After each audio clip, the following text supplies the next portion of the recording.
Hello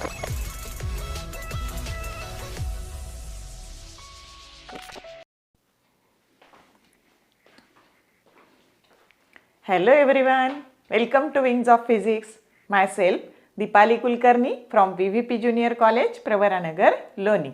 We will continue our Maha Revision series and today's lecture is part number 3. Okay? तुमच्या खूप सुंदर दोन्ही व्हिडिओला महा रिव्हिजन पार्ट फर्स्ट आणि महा रिव्हिजन पार्ट सेकंड या दोन्ही व्हिडिओला तुमचा अतिशय सुंदर प्रतिसाद मिळालेला आहे, रिस्पॉन्स मिळालेला आहे आणि त्यामुळं मला अजून उत्साह माझा वाढतो आहे. त्यामुळं मी पार्ट 3 हा तयार करत आहे. तर तुम्हाला याचा खूप छान उपयोग होईल याची मला खात्री आहे. तर आपण 8 चॅप्टरपर्यंत इलेक्ट्रोस्टॅटिक्सपर्यंत आलो होतो. आजच्या भागात आपण शक्यतो सगळ्या चॅप्टरचे उरलेल्या सगळ्या चॅप्टरचे फरक संपवण्याचा प्रयत्न करू. ओके, तर वेळ न घालवता आपण सुरू करूयात. Chapter number 9, current electricity. Ammeter, difference between ammeter and voltmeter. मग ॲमीटर कधी तयार होतो? तर जेव्हा मुव्हिंग कॉईल गॅल्व्हॅनोमीटरच्या पॅरललमध्ये तुम्ही रेझिस्टन्स जोडता त्यावेळेस ॲमीटर तयार होतो. मग आता बघा, ज्यावेळेस आपण पॅरलल रेझिस्टन्स जोडतो याच्या कॉईलमध्ये, तर पॅरलल रेझिस्टन्स जोडला की इक्विव्हॅलंट रेझिस्टन्सची किंमत कमी होते आणि जेव्हा आपण पॅरलल रेझिस्टन्स जोडतो तेव्हा त्याला आपण शंट असं म्हणतो. हायस्ट म्हणजे कोण? शंट. मग आता बघा, a ammeter is formed when a moving coil galvanometer is connected with a parallel resistance or shunt. At that time ammeter is formed. मग आता बघा, ॲमीटर नावातच अर्थ आहे की करंटचं युनिट ॲम्पियर आहे आणि म्हणून इथं रिलेशन कसं लावायचं? ॲमीटर आणि करंटचं युनिट ॲम्पियर. म्हणजे ॲमीटरचा उपयोग काय होतो? तर it measures the current. Ammeter current मोजण्याकरता वापरला जातो. म्हणजे क्लू असा लक्षात ठेवायचा, it measures the current. It measures the current. It measures the current. आता बघा, व्होल्टमीटर मुव्हिंग कॉईल गॅल्व्हॅनोमीटरच्या सिरीजमध्ये जेव्हा तुम्ही हाय व्हॅल्यूचा रेझिस्टन्स जोडता त्यावेळेस जे तयार होतं तो असतो व्होल्टमीटर. मग आता बघा, व्होल्ट हे कशाचं युनिट आहे? पोटेन्शियल डिफरन्सचा. दिसतं इथं V आणि म्हणून हा कशाला वापरला जातो? व्होल्टमीटर कशाला वापरला जातो? तर it measures potential difference. It measures potential difference. It measures potential difference. आता बघा, हा नेहमी कसा जोडतात? तर हा सेरीजमध्ये जोडतात. Ammeter is always connected in series. हा कसा जोडतात? सेरीजमध्ये जोडतात. आणि व्होल्टमीटर कसा जोडतात? तर तो पॅरललमध्ये जोडतात. It is always connected in parallel. बघा, महत्त्वाच्या शब्दाखाली अंडरलाईन करा असं मी तुम्हाला सांगितलेलं आहे. It is always connected in parallel. मग आता बघा, आपल्याला रिलेशन काय माहिती आहे? V बरोबर IR. मग आता त्याच्याहून therefore V divided by I that is equal to R. मग आता तुमचा करंट जर तुम्हाला जास्त हवा असेल तर रेझिस्टन्स कसा? तर तो छोटा आणि म्हणून याचा रेझिस्टन्स हा आयडियली कसा पाहिजे? तर 0 पाहिजे. आयडियली 0. समजतंय? तेव्हा तुम्हाला when resistance is low at that time current is high. आलं लक्षात? आणि इकडे बघा, आपला फॉर्म्युला कसा आहे? तर V बरोबर IR. मग आता तुम्हाला पोटेन्शियल डिफरन्स जर जास्त लागत असेल तर इथं प्रपोर्शन कसं आहे? V आणि R मध्ये डायरेक्ट प्रपोर्शन आणि म्हणून रेझिस्टन्स कसा पाहिजे? हाय. आणि आयडियली तो काय पाहिजे? तर infinity. Ideally infinity. And in this manner we can distinguish between ammeter and voltmeter. समजलं का? इतके सोपे पॉइंट आहेत. हा काय करतो? ॲमीटर करंट मेजर करतो. व्होल्टमीटर काय मेजर करतो? पोटेन्शियल डिफरन्स मेजर करतो. हा नेहमी कसा कनेक्ट करतात? सेरीजमध्ये. Ammeter is always connected in series. Voltmeter is always connected in parallel. आणि इथं रेझिस्टन्स लहान असेल तेव्हा करंट हा मॅक्सिमम मिळतो आणि इथं रेझिस्टन्स जेव्हा हाय असेल तेव्हा पोटेन्शियल डिफरन्स आपल्याला काय मिळतो? मॅक्सिमम मिळतो. म्हणजे रेझिस्टन्स इज आयडियली 0 ॲमीटरचा आणि व्होल्टमीटरचा resistance is ideally infinity. In this manner we can distinguish between ammeter and voltmeter. Now next difference in this chapter, that is potentiometer and voltmeter. आता तुम्ही पोटेन्शिओमीटरवर 2 प्रयोग केलेले आहेत. Comparison of EMF of 2 cells by using potentiometer and we can determine the internal resistance by using potentiometer. मग त्याचाच clue लावायचा. तर काय बघा, तर potentiometer can measure EMF of a cell आणि व्होल्टमीटर इट कॅनॉट मेजर. बघा, measure EMF of cell, measure EMF of cell and it cannot measure EMF of cell. Measure EMF of cell and cannot measure EMF of cell. Cannot measure EMF of cell. आता तुम्ही पाहिलं potentiometer बराच मोठा आहे, है की नाही, आणि व्होल्टमीटर एकदम असा छोटासा असतो. म्हणजे हा कसा आहे, तर हा it is not portable. It is not portable. अगदी सहजासहजी डिफरन्स लिहायचे बघा, टेन्शन न घेता. It is not portable. हा कसा आहे, इट इज पोर्टेबल. हा पोर्टेबल आहे, इट इज पोर्टेबल. आता याची ॲक्युरसी आणि सेन्सिटिव्हिटी ही हाय असते. Accuracy and sensitivity is high. Sensitivity is high. आता याची low, accuracy and sensitivity is low and it does not give direct reading. Does not give direct reading. Does not give direct reading. Direct reading and it gives direct reading. याच्यावर direct reading मिळतं आपल्याला. It gives direct reading. And in this manner we can distinguish between potentiometer and voltmeter. तुम्हाला फक्त कोणतेही 2 point लिहायचे. Okay, आता next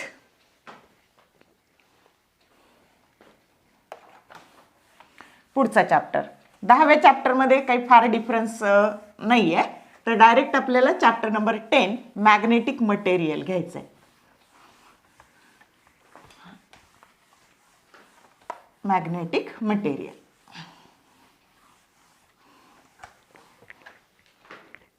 आता थोडेसेच राहिलेत बघा फरक. म्हणजे तुमचे सगळे फरक आता हे लेक्चर संपलं की सगळे तुमचे डिफरन्स तयार होऊन जातील. त्याच्यात बऱ्याचशा प्रश्नांची उत्तरं सुद्धा तयार झालेली आहे. Chapter number 11 magnetic material. Magnetic material. मी सांगितलं हा चॅप्टर खूप छोटा आहे आणि वेटेज 5 मार्काचं आहे. त्याच्यामुळे याच्यामधलं काहीही ड्रॉप करू नका. तर बघा, सगळ्यात आधी आपल्याला महत्त्वाचा फरक डायमॅग्नेटिक मटेरियल और diamagnetic material. Diamagnetic material, paramagnetic material and ferromagnetic material. Paramagnetic material and ferromagnetic material. Ferromagnetic material. आता तुम्हाला जर डिफरन्स आला ना बाळांनो, तर तो एक तर डाय आणि पॅरातला येईल किंवा डाय आणि फेरोतला येईल. कधीच पॅरा आणि फेरोतला डिफरन्स येणार नाही तुम्हाला. का नाही येणार? तर ज्या प्रॉपर्टी पॅरामॅग्नेटिक मटेरियलमध्ये आहे त्याच सगळ्या याच्यात फक्त जास्त प्रमाणात आहे. फेरोमॅग्नेटिकमध्ये जास्त प्रमाणात आहे. म्हणजे आला तर ह्या दोन्ही डिफरन्स येईल, नाही तर ह्या दोन्ही डिफरन्स येईल. मग आता आपण अगदी सोप्या पद्धतीने डिफरन्स घेणार आहे. आता काय बघा, पहिलं तर हे जे मटेरियल आहे, तर जेव्हा याच्याजवळ मॅग्नेट नेऊ, डायमॅग्नेटिक मटेरियलचे जे काही सबस्टन्स आहेत त्याच्या जवळ आपण मॅग्नेट नेला तर ते काय करतात, तर they are weekly repelled by magnet.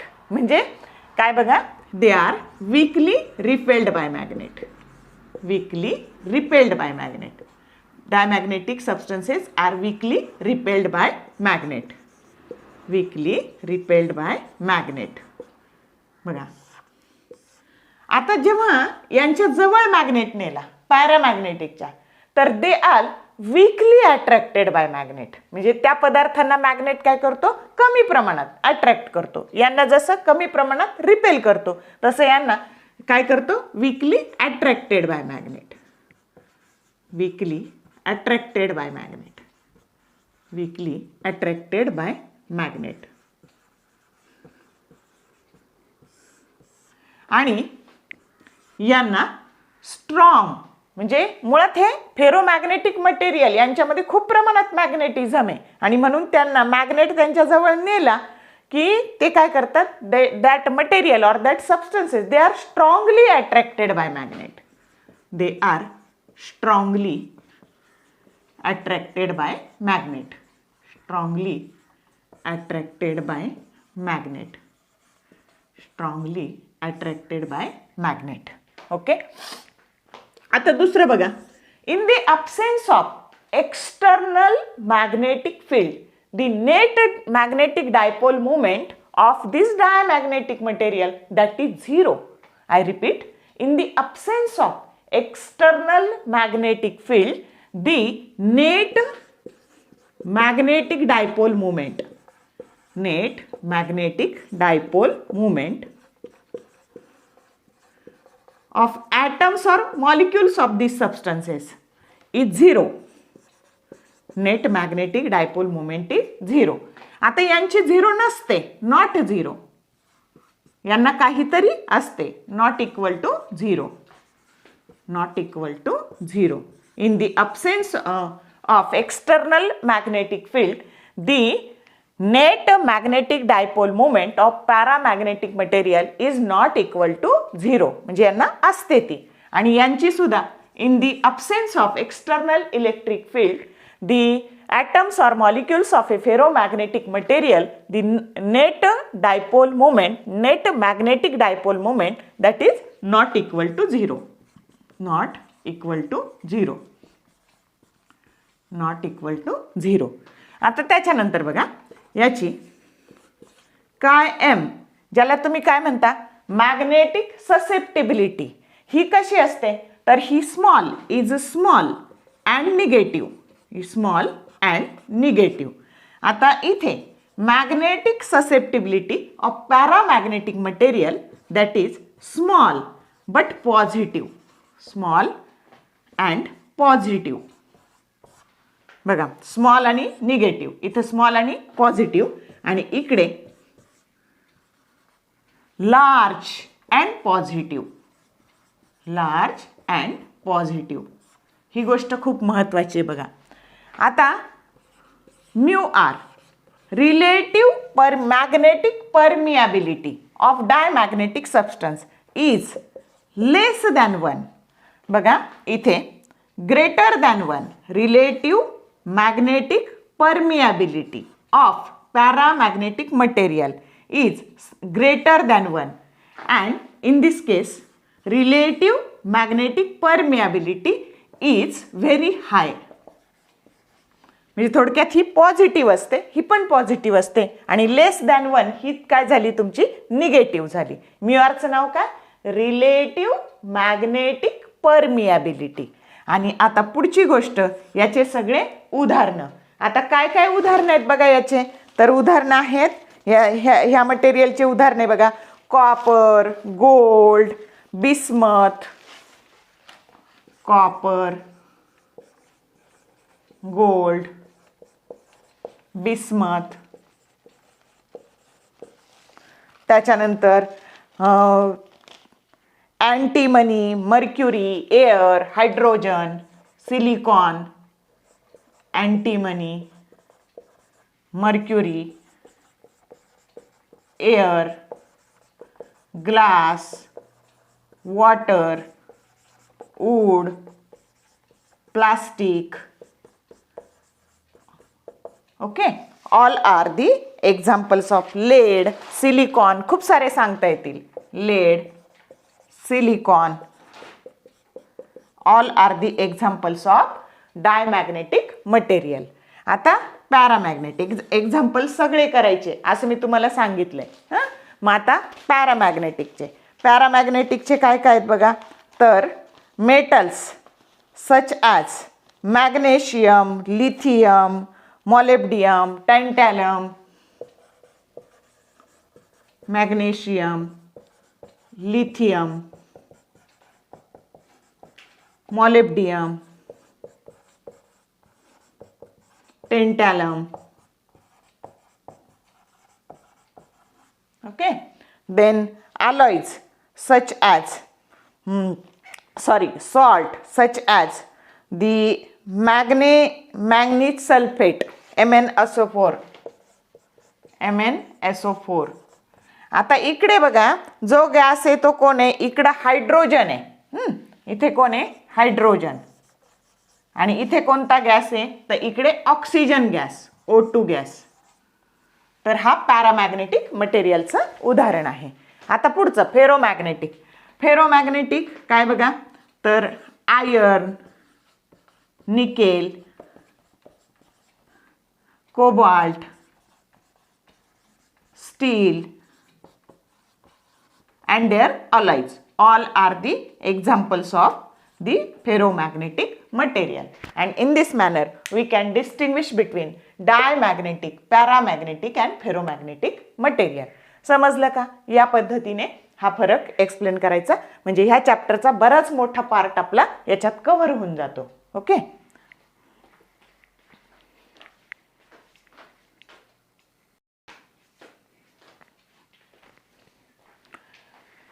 आता मॅग्नेटिक मटेरियल या चॅप्टरचा पुढचा फरक, इलेक्ट्रोमॅग्नेट आणि परमनंट मॅग्नेट. आता इलेक्ट्रोमॅग्नेट कशाचे बनतात, तर it is usually made up of soft ferromagnetic material. जे फेरोमॅग्नेटिक मटेरियल सॉफ्ट आहे त्याचे इलेक्ट्रोमॅग्नेटिक बनतात, आणि जे फेरोमॅग्नेटिक मटेरियल हार्ड आहे त्याचे परमनंट मॅग्नेट बनतात. बघा आपण जो मॅग्नेट पाहतो, जो लॅबमध्ये ज्याला नॉर्थ पोल आहे, साऊथ पोल आहे, असा जो परमनंट मॅग्नेट आहे तो अशा हार्ड मटेरियलचा बनलेला आहे. आणि म्हणून permanent magnet is made up of hard ferromagnetic material आणि electromagnetic is made up of soft ferromagnetic material. त्याच्यानंतर आपण पाहिलं फेरोमॅग्नेटिक मटेरियलला कोर्सिव्हिटी आणि रिटेंटिव्हिटी असते. तर ज्याचे इलेक्ट्रोमॅग्नेटिक बनतात त्या मटेरियलची रिटेंटिव्हिटी आणि कोर्सिव्हिटी, त्याचा जो कोर बनतो त्या मटेरियलची रिटेंटिव्हिटी आणि कोर्सिव्हिटी ही लो असते. आणि परमनंट मॅग्नेट ज्याचे बनतात त्याची कोर्सिव्हिटी आणि रिटेंटिव्हिटी ही हाय असते. ओके, इथं लो, इकडे हाय. आता इकडे बघा, तर स्ट्रेंथ, आता याची जी स्ट्रेंथ आहे इलेक्ट्रोमॅग्नेटिक तयार होणारी स्ट्रेंथ, तर त्याची स्ट्रेंथ ही दोन गोष्टीवर अवलंबून असते.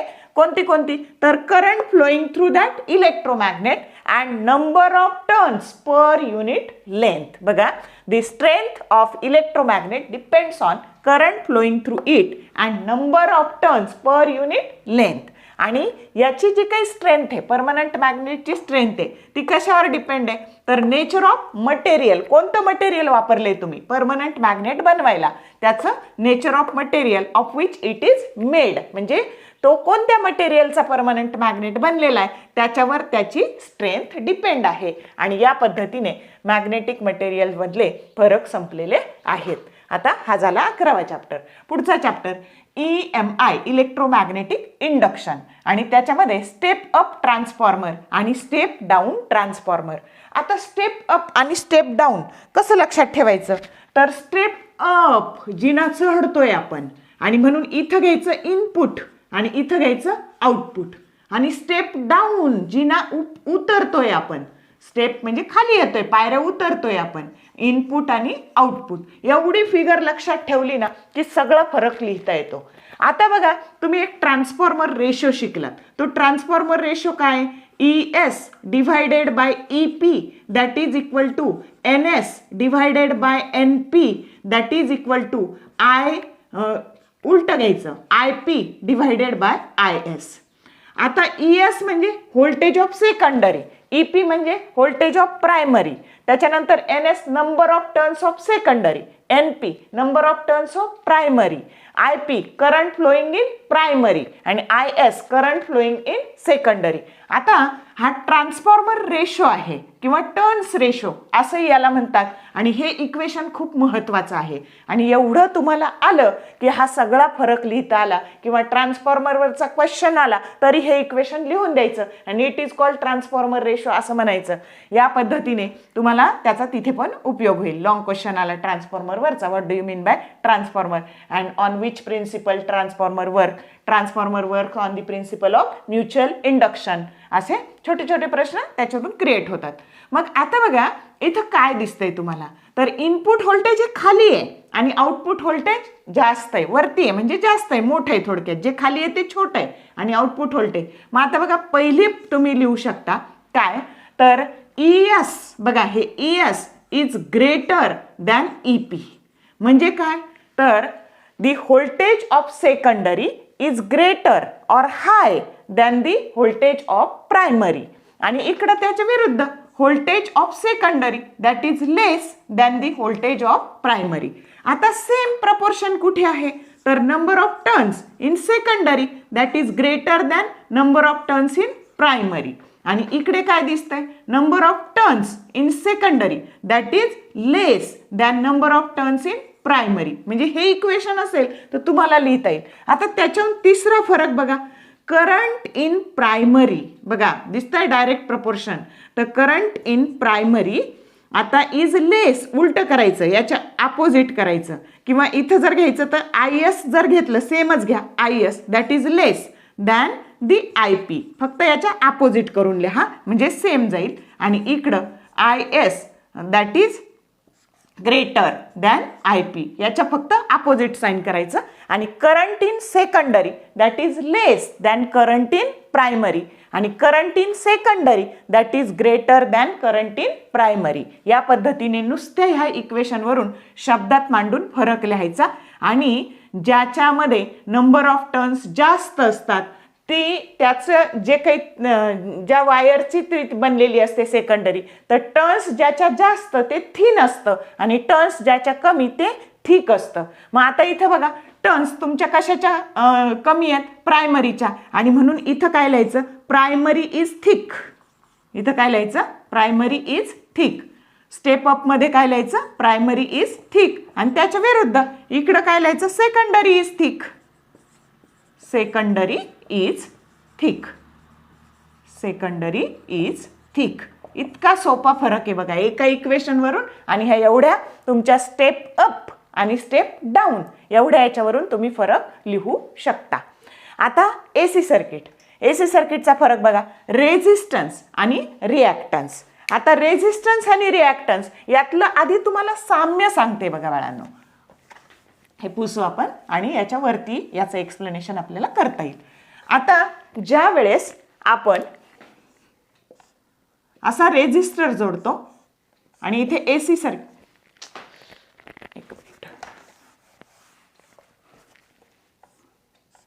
हा असा रेझिस्टर जोडतो आणि इथं AC सर्किट जोडतो. AC इकडे बघा इंडक्टर,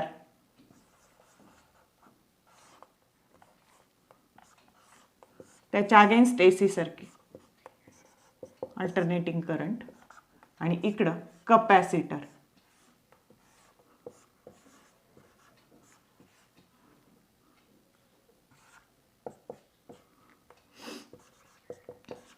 तर बघा यांच्यामध्ये साम्य काय, तर हे सगळे याला अपोज करतात आणि सगळ्याचं युनिट हे ओहम आहे. म्हणजे रेझिस्टन्सचं युनिट पण ओहम आहे आणि रिॲक्टन्सचं युनिट पण. इंडक्टिव्ह रिॲक्टन्स जेव्हा इंडक्टर जोडतो याच्या अगेन्स्ट तेव्हा जो अपोजिशन आहे तर त्याला रिॲक्टन्स असं म्हणायचं, याला रिॲक्टन्स असं म्हणायचं. आणि जेव्हा रेझिस्टन्स जोडला त्याला रेझिस्टन्स असं म्हणायचं. या सगळ्याचं याचा युनिट ओहम आहे आणि हे सगळे ह्या AC ला काय करतात, अपोज करतात. हे त्यातलं साम्य आहे. मग डिफरन्स काय बघा, तर ज्या वेळेस आपण हे AC याच्या रेझिस्टर्सच्या अगेन्स्ट जोडतो तर त्याला म्हणायचं, ते जे अपोजिशन ते करतं करंटला तर त्याला रेझिस्टन्स असं म्हणायचं. आणि जेव्हा इंडक्टर आणि कपॅसिटर आपण ACच्या अगेन्स्ट जोडतो तर ते जे अपोज करतात, जेव्हा इंडक्टर जोडतो त्याला म्हणायचं इंडक्टिव्ह रिॲक्टन्स आणि जेव्हा कपॅसिटर जोडतो तेव्हा त्याला म्हणायचं कपॅसिटिव्ह रिॲक्टन्स. आणि हे सगळे जर आपण एकदा जोडले आणि त्या सगळ्यांची मिळून बेरीज केली की त्याला म्हणायचं इम्पिडन्स. फरक कळतोय? रेझिस्टन्स, रिॲक्टन्स आणि इम्पिडन्स याच्यामधला. तर आता बघा रेझिस्टन्स, हा resistance that is equally effective for AC आणि DC. AC आणि DCला सारखाच इफेक्टिव्ह येतो. त्याच्यानंतर current is affected by current is affected but energy is not consumed. इथं बघा करंटला अफेक्ट होतो पण energy is not consumed. The energy consumption by a coil is due to the resistive component. बघा दी एनर्जी कन्झम्पशन इथं जे काही होणार आहे ते कुणामुळे होणार आहे तर रेझिस्टिव्ह कॉम्पोनंटमुळे होणार आहे. त्याच्यानंतर पुढचा फरक, it's value does not depend on frequency of AC. या ACची फ्रिक्वेन्सी किती आहे त्याच्यावर हा रेझिस्टन्स अवलंबून नसतो, पण रिॲक्टन्स हा फ्रिक्वेन्सीवर अवलंबून ACच्या फ्रिक्वेन्सीवर अवलंबून असतो. बघा इंडक्टिव्ह रिॲक्टन्सचा फॉर्म्युला असतो 2πf × L. मग आता बघा हे प्रपोर्शन कसं आहे तर इंडक्टिव्ह रिॲक्टन्समध्ये फ्रिक्वेन्सी बघा ही जी काही आहे इंडक्टिव्ह रिॲक्टन्स हा फ्रिक्वेन्सीच्या डायरेक्ट प्रपोर्शनमध्ये बदलतो. आणि कपॅसिटिव्ह रिॲक्टन्सचा फॉर्म्युला असतो 1/2πfc. आता इथं ही सीची कपॅसिटरची व्हॅल्यू फिक्स आहे, 2π कॉन्स्टंट आहे, म्हणून capacitive reactance is inversely proportional to frequency of AC. बघा इंडक्टिव्ह रिॲक्टन्स फ्रिक्वेन्सीच्या डायरेक्ट प्रपोर्शनमध्ये बदलतो आणि कपॅसिटिव्ह रिॲक्टन्स फ्रिक्वेन्सीच्या इन्व्हर्स प्रपोर्शनमध्ये बदलतो. तसा रेझिस्टन्स हा फ्रिक्वेन्सीवर अवलंबून नसतो, ACच्या फ्रिक्वेन्सीवर अवलंबून नसतो. त्याच्यानंतर current is opposed by resistor is in phase with voltage. Current आणि व्होल्टेज इथं फेजमध्ये असतात. आता याच्यामध्ये काय होतं बघा, करंट अपोज्ड बाय या इंडक्टरने ज्या करंटला अपोज केला तर तो करंट जो काही आहे तो lags behind in phase by pi radian. म्हणजे जो करंट आहे अपोज बाय इंडक्टर तो करंट हा मागे पडतो व्होल्टेजपेक्षा कितीने, पाय रॅडियनने. आणि कपॅसिटरच्या बाबतीत काय होतं तर करंट हा लीड्स पुढे असतो व्होल्टेजपेक्षा कितीने तर पाय रॅडियनने. समजतंय? तर current opposed by inductor lags in a phase by pi radian आणि current opposed by the capacitor leads in a phase by pi radian. आणि या पद्धतीने आपल्याला ह्या रेझिस्टन्स आणि रिॲक्टन्स याच्यामधला फरक आपल्याला लिहिता येतो. ओके, आता बघा पुढचा फरक आपल्याला बघायचा आहे तो आहे series resonance circuit and parallel resonance circuit.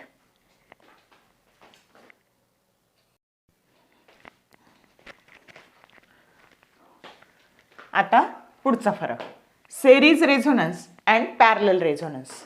आता बघा हे सेरीज रेझोनन्सचं सर्किट आहे. आता इथं इंडक्टर, कपॅसिटर आणि रेझिस्टर हे सगळे सेरीजमध्ये जोडलेले ACच्या सेरीजमध्ये. मग आता बघा इथं काय होतं तर सेरीज रेझोनन्स सर्किटची कंडिशन काय असते तर इंडक्टिव्ह इम्पिडन्सचा फॉर्म्युला असतो √R² plus XL² minus XC². म्हणजे हा तुमचा रेझिस्टन्सचा स्क्वेअर आहे, हा इंडक्टिव्ह रिॲक्टन्स आहे आणि हा कपॅसिटिव्ह रिॲक्टन्स आहे. मग सेरीज रेझोनन्सची कंडिशन काय असते तर inductive reactance that should be equal to capacitive reactance.